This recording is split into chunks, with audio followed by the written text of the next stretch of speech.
Hare Nama Hare Nama eva kevalam Kalo nasteva nasteva nasteva gatiranyata.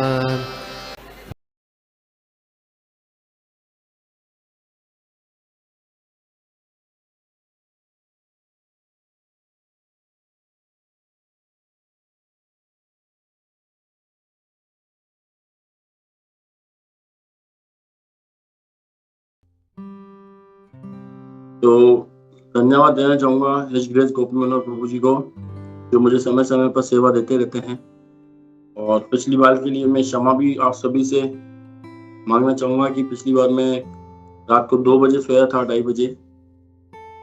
उसके बाद मैं सुबह को उठ नहीं पाया था बराबर, जिसकी वजह से मैंने रात को मैसेज कर दिया था प्रभु जी को। और प्रभु ने फिर मेरे ऊपर दोबारा दया दिखाई और उन्होंने कहा कि नहीं प्रभु, अगर आप उस दिन नहीं दे पाए तो आप सोमवार को दे दीजिए। तो मुझे बहुत अच्छा लगा, बहुत ज्यादा अच्छा लगा कि भक्तों का संग कितना इम्पोर्टेंट है। श्रद्धा, पहले श्रद्धा, फिर उसके बाद साधु संग, फिर भजन क्रिया। अगर हमें भजन क्रिया करनी है तो हमें भक्तों का संग करना पड़ेगा, और बिना भक्तों के संग के हमारी भजन क्रिया नहीं होगी। ग्रेजुअली है, श्रद्धा, साधु संग और फिर भजन क्रिया। साधु संग जब हम करते हैं तो साधु हमारे ऊपर दया भी दिखाते हैं, और इस भागवतम का नाम भी साधु संग है। तो साधु संग हमें अपने जो उच्च वैष्णव है, जो उनसे हमको संग लेना चाहिए, और जो हम जिनको जोड़ रहे हैं उनको अपना संग देना चाहिए, है ना। और जो सीनियर वैष्णव है उनसे अपन को संग लेना चाहिए, और जो बराबर के भक्त हैं उनसे मित्रवत व्यवहार करके हमें अपने आप को आगे बढ़ाना चाहिए, उनसे डिस्कशन करना चाहिए, उनसे टॉपिक पर चर्चा करनी चाहिए, और ऐसे करके हम आगे जीवन में बढ़ते हैं। तो ये जो टॉपिक आज जो हम भागवतम पढ़ने जा रहे हैं, ये भागवतम जैसे जो 10वां स्कंद है, 10वें स्कंद में पहुंचने से पहले हमको ये सारा क्लियर करना पड़ता है, और हमको प्रभुपाद जी ने साफ साफ बोला है, डायरेक्ट 10वें स्कंद में जाने के लिए हमें मना किया है। तो हमें पता चलता है कि 10वें स्कंद में हम क्यों ना जाएं। तो ये कोई ऐसी कुछ खास नहीं है कि भाई हम 10वें स्कंद में जाएंगे। तो लोगों के मन में आता होगा, भक्तों के मन में, क्यों हमें मना कर रहे हैं 10वां स्कंद पढ़ने से। लेकिन अगर हम देखें किसी भी स्टूडेंट्स को हम 5वीं 6ठी क्लास या 8वीं क्लास में डायरेक्ट भर्ती उनको एडमिशन दे दें तो वो क्या पढ़ पाएगा? हम अपने आप से पूछें, क्या हमारे घर में छोटे बच्चे हैं तो हमको उनको ग्रेजुअली पढ़ाना पड़ता है, उसको पीजी से, फिर नर्सरी, फिर LKG, ऐसे करके जब हम उसको पढ़ाते हैं तो 8वीं में उसको दिक्कत नहीं आती है। नहीं तो उसके लिए वो बोरिंग वाली पढ़ाई हो जाएगी, बिल्कुल क्या है क्या नहीं है ऐसा। तो ये देखो, आज जो हम ये जो पढ़ने जा रहे हैं, देखो हम सभी गृहस्थ हैं। हम सभी अगर गृहस्थ हैं तो हमें गृहस्थ के हिसाब से ही, देखो भागवतम में एक चीज बहुत अच्छी है, भागवतम हमें क्या देता है? भगवत धाम। और भागवतम में क्या चीजें हैं? यही देखो चीजें हैं। देखो शादी होने वाली है अभी, है ना, शादियां होने वाली हैं इनकी, कर्दम मुनि जी की, और वही शादी ब्याह हो रहे हैं, वही बच्चे हो रहे हैं, वही सब कुछ हो रहा है। और जब मंदिरों में, बड़े बड़े मंदिरों में जब ये कथाएं चलती हैं तो सामने भगवान श्री कृष्ण के विग्रह होते हैं, गौर निताई होते हैं, श्रील प्रभुपाद जी होते हैं, भक्ति सिद्धांत सरस्वती गोस्वामी महाराज जी होते हैं, और वहां पर एक बड़े सीनियर भक्त होते हैं व्यास आसन पे, वो हमें प्रवचन देते हैं। और जो नीचे बैठने वाले गृहस्थ भी होते हैं और उसमें ब्रह्मचारी भी होते हैं। और वहां पर जो पढ़ाया जाता है, क्या पढ़ाया जाता है कि देखो ये कि कैसे शादी होने वाली है। जबकि आम दुनिया आज की तारीख में हम देखते हैं कि जो ब्रह्मचारी होते हैं वो किसी विवाह में नहीं जा सकते, उनको अलाउ नहीं होता है किसी विवाह पार्टी में जाने के लिए, उनको मना किया जाता है कि आप नहीं जा सकते विवाह पार्टी में, क्योंकि वहाँ का माहौल थोड़ा अलग होता है। तो यहाँ पर फिर हमको वही चीजें सिखाई जा रही है, देखो इनकी शादी इनसे हुई, इनके साथ हुआ ये वो, देवयानी और इनका शुक्राचार्य की बेटी वगैरह, जब हम देखते हैं तो सारी की वही चीजें दिखती हैं। पर क्या होता है कि भागवतम में जब वो चीज आ जाती है और भक्तों के संग में, भक्तों के जब के माध्यम से जब हम इसको पढ़ते हैं तो वही चीज शुद्ध सत्वगुण में बदल जाती है, भगवान श्री कृष्ण से संबंधित हो जाती है ना। अब यहाँ पे जैसे कर्दम मुनि है, कर्दम मुनि के इसमें आएगा कि उनके वीर्य से 9 कन्याएं उत्पन्न होंगी, और फिर एक भगवान स्वयं अंश के एक भगवान उनके घर पे प्रकट होंगे, है ना। ऐसा सौभाग्य थोड़ी किसी को मिलता है। भागवतम में जिनका नाम आ गया, भागवतम में नाम आ जाए, चाहे कंस का आ जाए, चाहे रावण का आ जाए, चाहे माता कैकेयी का आ जाए, है ना, जिसको पूरी दुनिया कब से पढ़ती भी आ रही है, तो उसको हमको ये हल्के में नहीं लेना चाहिए, अरे इनका तो ऐसा ही है, नहीं। ये जिनका नाम भागवतम में आ गया। अब भागवतम में आप देखोगे कि रुक्मणी माता रुक्मणी है, जो क्या करती है, लव लेटर भेजती है भगवान श्री कृष्ण को। अब वो कोई कोई व्यक्ति अनजान होगा, सोचेगा अरे यार इनकी भागवतम में क्या लिखा हुआ है, लव लेटर भेज रहे हैं जो भगवान को, ये कैसे भगवान है जो लव लेटर स्वीकार भी कर रहे हैं और फिर उनका अपहरण करने भी जा रहे हैं। तो ये हर किसी के व्यक्ति के बुद्धि की बातें नहीं है 10वीं स्कंद को समझने के लिए। उससे पहले हमें तैयार होना पड़ता है ना, कि कैसे हमको तैयार हुआ जाए उसको पढ़ने के लिए। तो ये जो आज की जो ये हम जो चर्चा करेंगे आज इस पर, ये बहुत ही अच्छा है हम लोगों के लिए, जो हम गृहस्थ लोग हैं इनको समझने के लिए बहुत अच्छा है कि इसमें क्या चीजें हमको समझनी चाहिए और क्या चीज से हम परेशान हैं संसार में और क्या चीजें हमें समझनी चाहिए। इसके लिए इसमें हम 10, 15, 20 मिनट, आधा घंटा हम इस पर चर्चा करेंगे। और मैं आशा करता हूं कि इन चर्चाओं से हमारा जो प्रैक्टिकल अनुभव है, जो सभी हम हैं, इनका हम उत्तर दे करके या इसको हम समझ करके आगे हम जा सकते हैं। हम कृष्ण कॉन्शियसनेस में कैसे बढ़े, इन चीजों को देखते हुए इस पे आज हम चर्चा करेंगे। तो जैसे आज का जो श्लोक संख्या है 35, 36 और 37, जिसमें से 35 में तात्पर्य श्रील प्रभुपाद जी का नहीं है, 36 में 4 लाइन का तात्पर्य है और 37 में तात्पर्य नहीं है, और हमको इस पर चर्चा करनी है। तो हम 35 नंबर का श्लोक हम पढ़ते हैं। 35 नंबर का श्लोक है, अतः संप्रस्थिते शुक्ले कर्दमो भगवान ऋषि आस्ते स्म बिंदु सरसी तम कालम प्रतिपालयन। तब भगवान के चले जाने पर पूज्य साधु कर्दम भगवान द्वारा बताए गए उस समय की प्रतीक्षा करते हुए बिंदु सरोवर के तट पर ही ठहरे रहे। तो आप सभी भक्त लोग इसका पहले पढ़ चुके हैं कि कर्दम मुनि तपस्या कर रहे थे सरस्वती नदी के तट पर, और वो काय के लिए तपस्या कर रहे थे, उनको उनके पिताजी ने कहा था कि आपको वंश बढ़ाना है, जनसंख्या बढ़ानी है इस संसार की, तो उनको लिए उनको एक अच्छी सी पुत्री चाहिए थी, एक स्त्री चाहिए थी जिसे वो विवाह कर सके।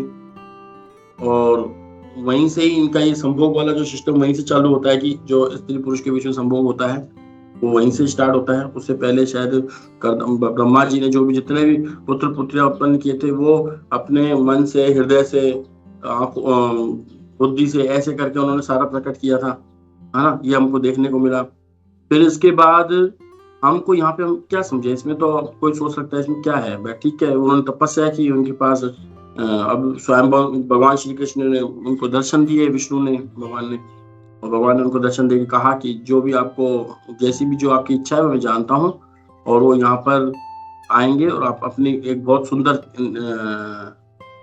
श्याम नेत्रों वाली जो उनकी बहुत सुंदर कन्या है वो आपको देखे जाएंगे, है ना।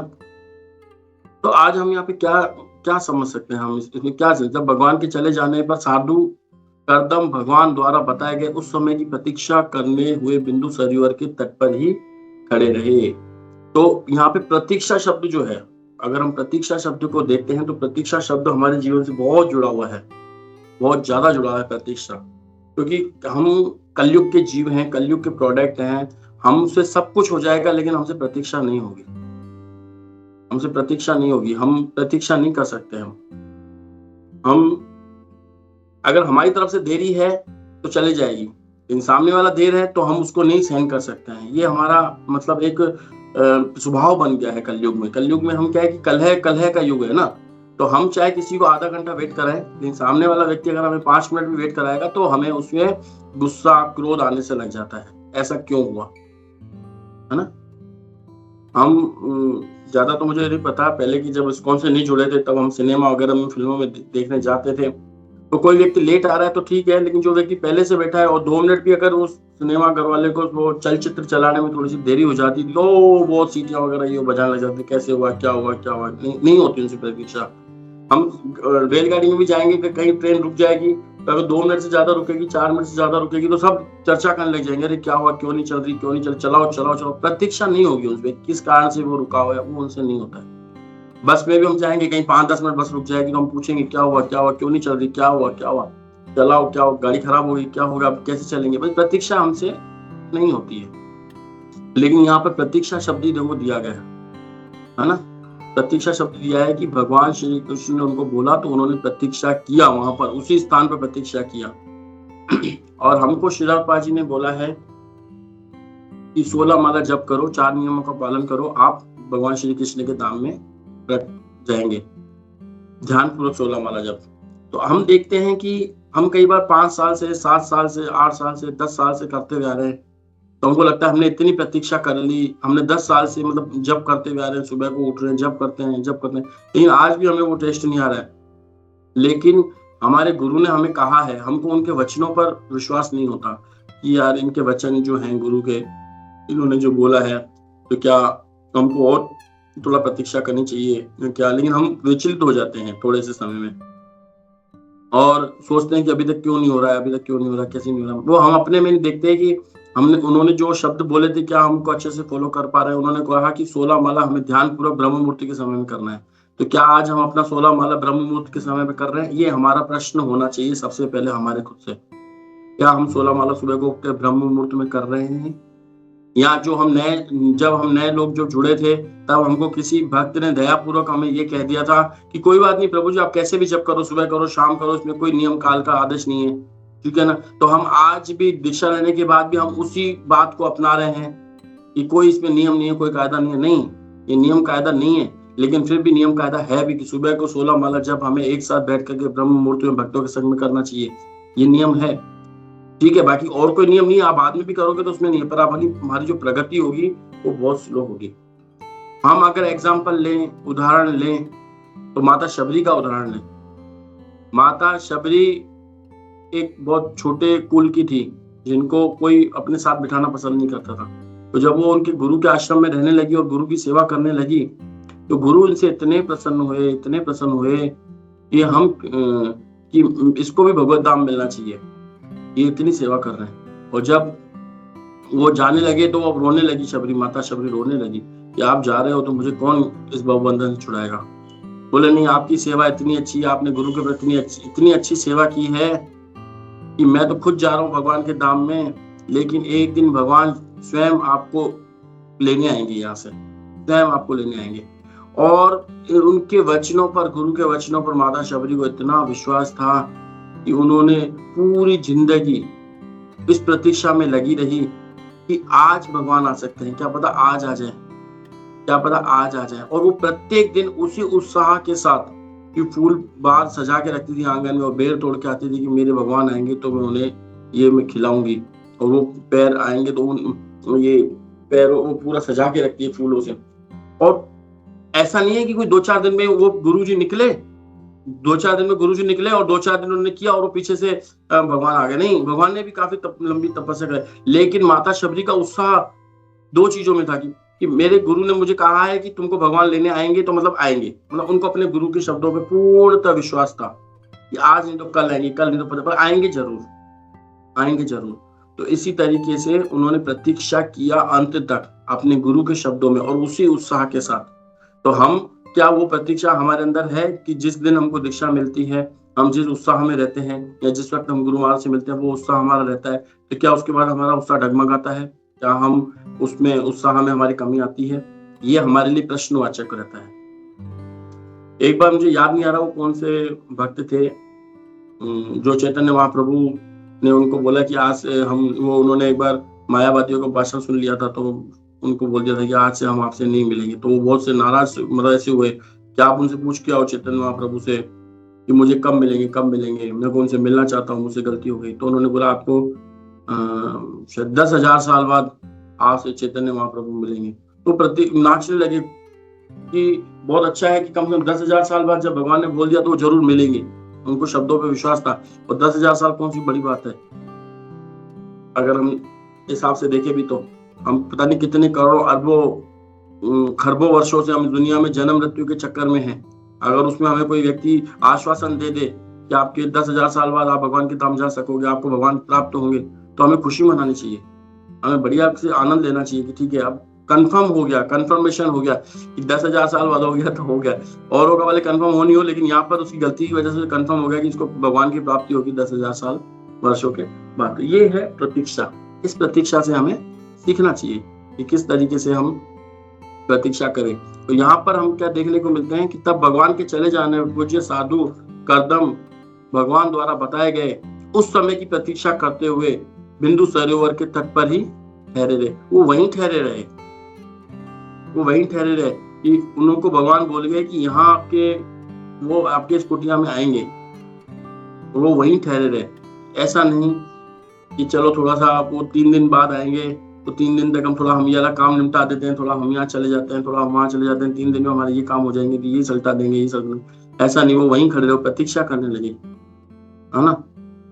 क्योंकि पहले तो व्हाट्सएप या मोबाइल वगैरह तो हुआ नहीं करते थे कि चलो थोड़ा इधर उधर जाएंगे तो फोन करके हमें बुला लेंगे कि यहाँ पर हूँ, चलो आ जाओ, हम यहाँ पर आ गए। यहाँ कुछ पेजर से या मैसेज कुछ आ जाएगा व्हाट्सएप पर, या लोकेशन शेयर हो जाएगी कि आप यहाँ पर हम पहुंच गए, आप कहाँ पर हो, तो हम वहाँ पर ढूंढ ढांड के आ जाएंगे। नहीं, वो भगवान के शब्दों कर वहीं प्रतीक्षा करने लगे। उनको भगवान बोलेगे आप यहीं प्रतीक्षा करो, और वो वहीं पर प्रतीक्षा करने लगे। तो प्रतीक्षा शब्द जैसे हम आम भाषा में बोलते हैं कि सबर का फल मीठा होता है। हमारे यहाँ राजस्थान में बहुत चलता है कि सबर का फल मीठा होता है।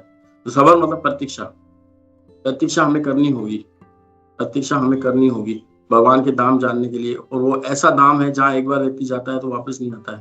तो उस धाम में जाने के लिए जब हम छोटी छोटी चीजें लेने के लिए तपस्या करनी पड़ती है हमें संसार में। एक छोटा सा 2 BHK लेने के लिए भी हमें लोन की किस्तें लेनी पड़ती हैं, उसके लिए सुबह से शाम भागना पड़ता है, और उसकी किस्तें चुकाने के लिए हम सुबह से शाम मरे जाते हैं, जो कि हमारे साथ नहीं जाएगा।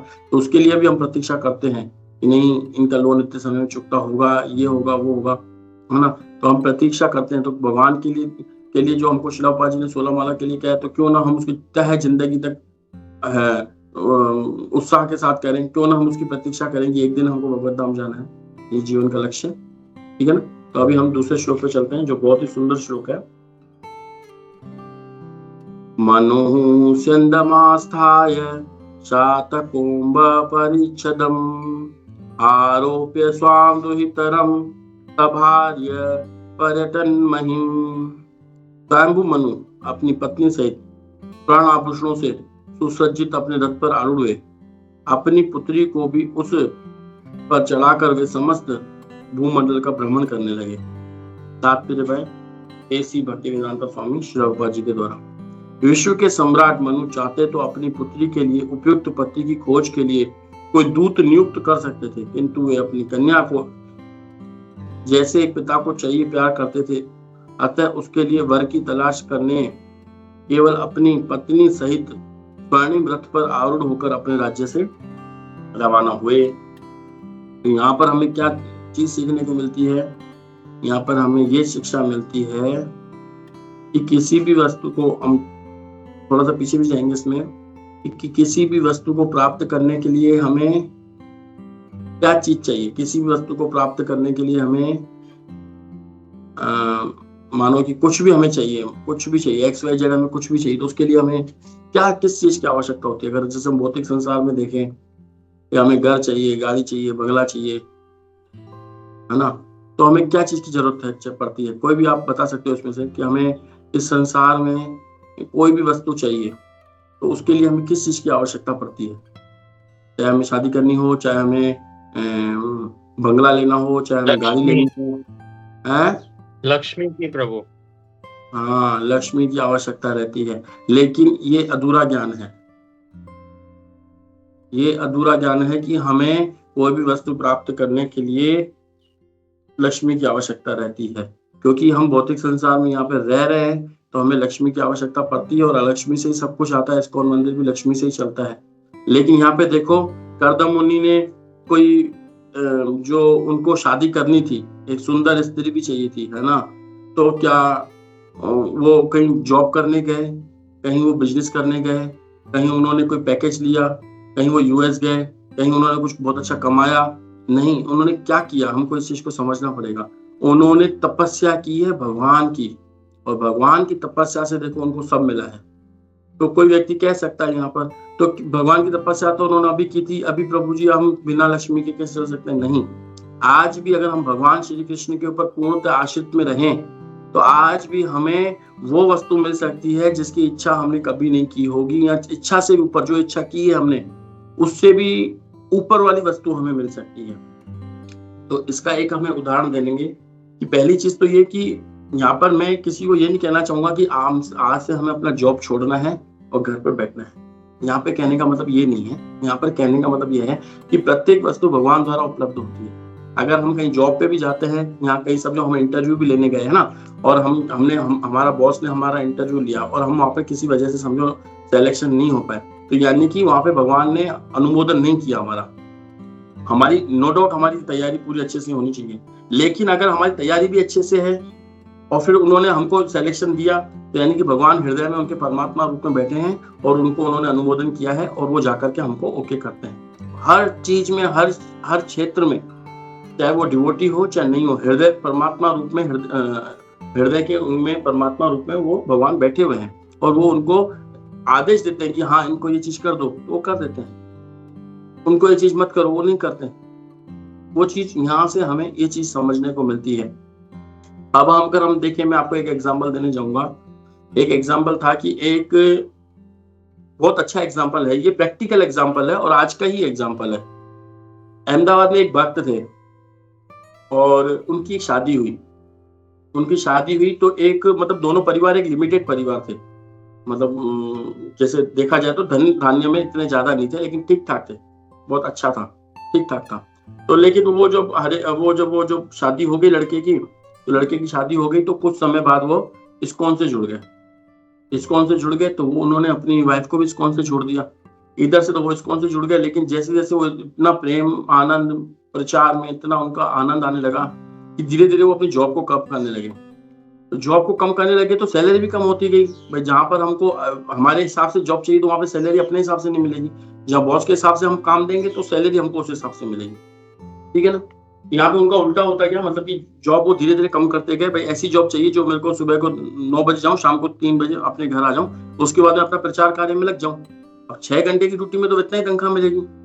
तो धीरे धीरे उन्होंने अपनी वाइफ को भी जोड़ दिया। वाइफ जोड़ के तो वाइफ भी संतुष्ट हो गई, नहीं ये बहुत अच्छा है, हम तो भगवान श्री कृष्ण के नाम का प्रचार करेंगे ना। इतने जन्मों से तो हम टूकर कुकर करते हुए सब आए हैं, हम इंद्र तृप्ति करते हुए आए हैं, तो क्यों नहीं ये एक जीवन भगवान के नाम से हम एक बार दाव पे लगा के देखते हैं क्या होता है। और भगवान के ऊपर पूर्ण विश्वास डबल जो होगा देखते हैं भगवान हमें खाने को देता है नहीं देता है। तो धीरे धीरे क्या हुआ कि ये व्यक्ति मतलब इनकी मतलब इतना ही तनख्वाह आता था इनके पास जो अपने बच्चों को पाल ले और अपना घर पाल ले, और छोटा मोटा घर था उनके पास। और ये फिर भी ये भी संतुष्ट थे, दे आर सेटिस्फाइड, मतलब वो संतुष्ट थे कि जो भगवान कर रहा है अच्छे कर रहा है, और उनको प्रसन्नता मिल रही थी, आनंद मिल रहा है। मतलब भौतिक जीवन में संतुष्ट थे, लेकिन उनको बस इतना आनंद था कि वो लोगों को काउंसलिंग करके, लोगों को प्रचार करके जोड़ रहे थे, और लोग धीरे धीरे जुड़ रहे थे। लोग आनंद में मतलब मिल रहा था कि अरे प्रभु जी ने हमें जोड़ दिया, प्रभु जी ने हमें जोड़ दिया। जैसे हम देखते हैं दामोदर देश में या हर जगह पर प्रचार होता है तो कोई व्यक्ति इनको जोड़ने में लगा ही रहता है। और इस तरफ तो इनका ये चलने लगा, लेकिन जो ससुराल पक्ष था, जो लड़के का ससुराल था या जो लड़की का मायके था, वो जो उनके भाई थे, लड़की के जो भाई थे वो पहले छोटे थे, लेकिन शादी के बाद वो थोड़े बड़े हो चुके थे। वो अपनी जॉब करने लगे, बिजनेस करने लगे, और बिजनेस में इतने ग्रोथ हो गया, इतना ग्रोथ हो गया उनके पास, इतना ग्रोथ हो गया बिजनेस में, बहुत बढ़ने लगे वो बिजनेस में। लेकिन उसके पिताजी को, लड़की के पिता को चिंता रहती थी कि हमेशा मेरे लड़की में जो दामाद है और ये है, इनके पास धन नहीं है, तो इनके पास इतना धन होना चाहिए। और वो अपने लड़की को समझाते थे तो लड़की बोलती थी पापा मैं खुश हूं ना, आपको क्या दिक्कत है, मैं अपने पति के साथ खुश हूँ, मेरे को कम मिलेगा तो मेरे को कम में खुश हूँ, मेरे को इच्छा भी नहीं है, और आ भी जाएगा तो मुझे कोई इच्छा नहीं है, आ गया तो ठीक है, नहीं आया तो ठीक है, वो हम दोनों खुश हैं, आप हमसे बिल्कुल भी मतलब ऐसे मत रहो कि हम। तो जब उसका पिता मरने लगा तो उसने कम से कम भी 2-3 करोड़ उसके नाम से वो कर गया, अपनी बच्ची के नाम से वो दे के गया लास्ट में। तो प्रभु जी बता रहे थे अपना रियलाइजेशन की मैं जिंदगी भर अगर मेहनत करके भी कमाता ना तो मैं शायद 2-3-4 करोड़ इकट्ठे नहीं कर पाता सारा खर्चा निकालने के बाद, लेकिन भगवान की कृपा हुई कि उनका घर उधर बढ़ता गया और उन्होंने भाई बच्चों ने सबने अपनी इच्छा से उनको दे दिया। तो हमको देखने को मिलता है कि अगर हम भगवान की सेवा में रहेंगे ना तो जो हम सोचते हैं ना हमको उनसे ज्यादा मिलता है। और बाकी जो ये जॉब वगैरह हम जो करते हैं ये एक मतलब यूं मान के चलो कि अगर हम नहीं करेंगे ना मतलब तो हम पागल हो जाएंगे। मतलब हमको जरूरी है, हमारे लिए जरूरी है जॉब करना। बाकी ये जरूरी नहीं है कि हम जॉब करेंगे तो उससे हमको ये मिल रहा है, ये हमारे प्रारब्ध रहते हैं सारे, और हमारे नसीब में जो हमारी कन्या लिखी हुई होती है सब पहले से ही लिखा हुआ होता है, वो सब हमको मिलता है। तो यहाँ पर हमको देखने को मिलता है कि कोई भी वस्तु अगर हमें चाहिए या अगर वो कृष्ण भावनामृत की प्राप्ति के लिए चाहिए, जैसे अभी जो कर्दम मुनि यहाँ पर जो विवाह करने जा रहे हैं, कोई वो इंद्र तृप्ति के लिए विवाह नहीं करने जा रहे हैं कि उनको बहुत ज्यादा इंद्र तृप्ति करनी है, नहीं, उनको एक जनसंख्या बढ़ानी है। और आप देखोगे कि इनकी माता से, इनकी वाइफ से 9 पुत्रियां उत्पन्न होंगी, जिनके जो बच्चे होंगे वो ऋषि उत्पन्न होंगे, जो ऋषि उत्पन्न होंगे, मतलब ऋषियों के नाना बनेंगे ये कर्दम मुनि जी। तो देखो कितना बड़ा सौभाग्य है ना। तो इससे हमको समझ में आता है कि संतुष्टि वाली लाइफ, भौतिक जीवन संतुष्टि वाला, आध्यात्मिक में हमें उत्साह दिखाना चाहिए और बढ़ते रहना चाहिए और समझ के चलना चाहिए कि जैसे प्रहलाद महाराज बताते हैं कि जो कोई भी व्यक्ति किसी मंदिर में जाकर के कभी भगवान के आगे उसने ये प्रार्थना नहीं की होगी कि हे भगवान, ये 50 साल आपने मेरे अच्छे से निकाल दिए, कुछ दिन हमें दुख के भी दो, कुछ दिन हमारा एक्सीडेंट तो करवाओ। आज तक जीवन में मैंने केवल एक्सीडेंट देखे ही है, मेरा कभी नहीं हुआ एक्सीडेंट। आज तक लोगों को मैंने बीमार होते हुए देखा है, कभी मैं बीमार नहीं होता। हे भगवान, कभी मुझे तो दो।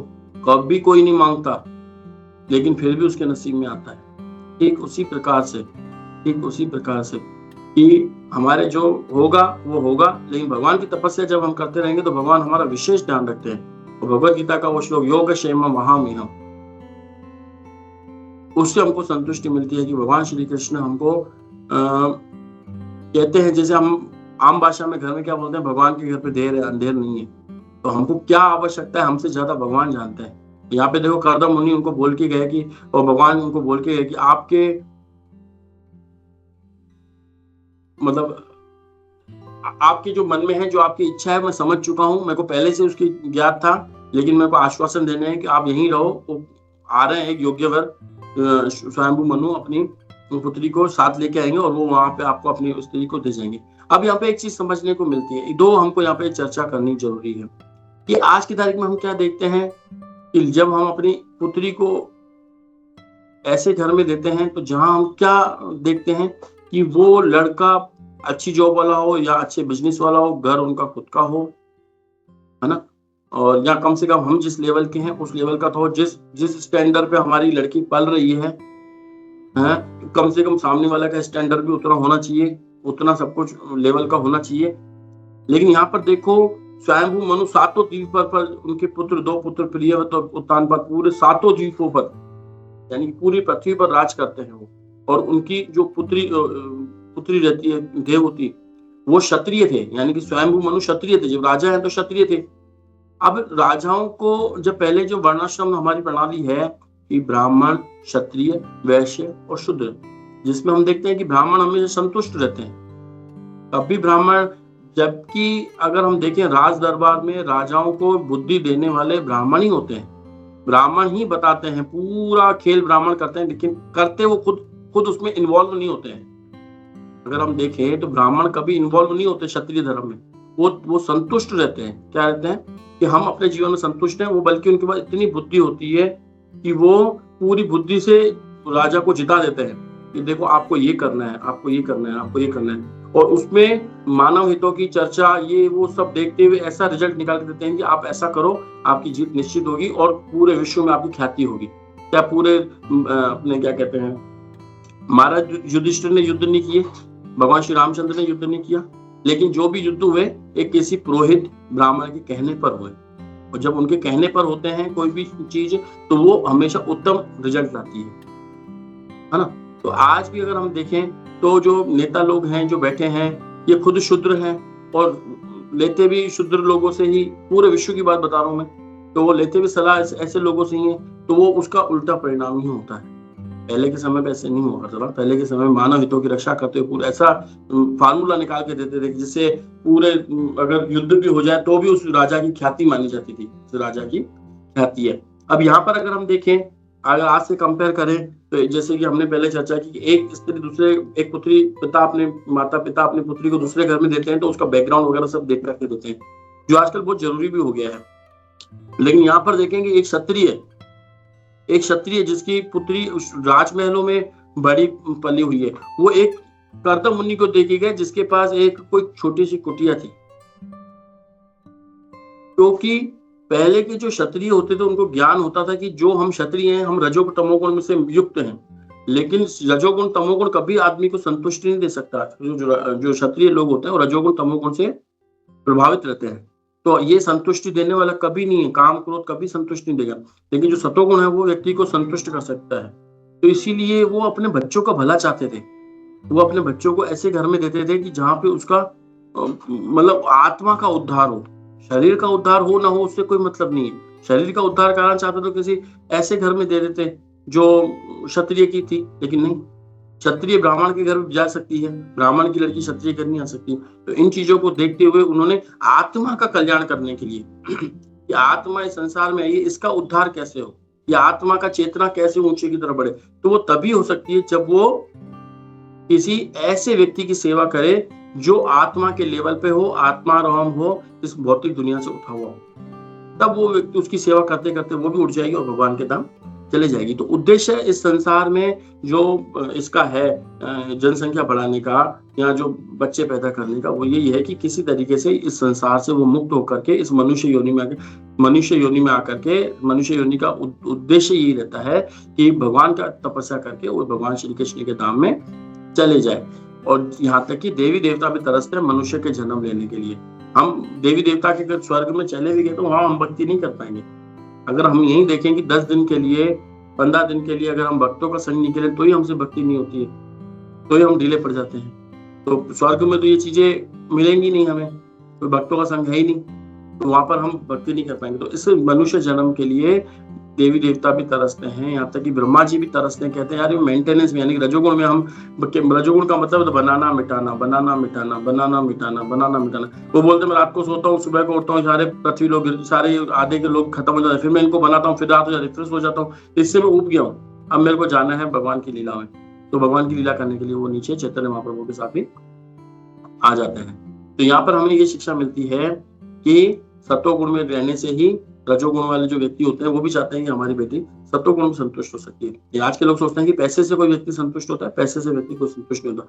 तो लास्ट श्लोक है हमारे पास, तो हम सोचते हैं तस्मिन् सुंदन वहनी भगवान समयधिष्ठ उपायादाश्रम पदम मुनि शांत व्रतस्य यत्। ये मैंने पढ़ा नहीं था श्लोक। हे विदुर, वे मुनि की कुटी में पहुंचे, वे यानी भगवान, जिसने अपनी तपस्या का व्रत भगवान द्वारा पहले ही बता दिए समाप्त किया था। वे यानी कि स्वयंभू मनु और शत्रुपा एक रथ में बैठ करके वहां पहुंचे, जिसने अपनी तपस्या का व्रत भगवान द्वारा पहले ही बताए गए दिन ही समाप्त कर दिया। अब उनकी तपस्या पूरी हो चुकी थी, अब यहाँ पर ये आ गए हैं।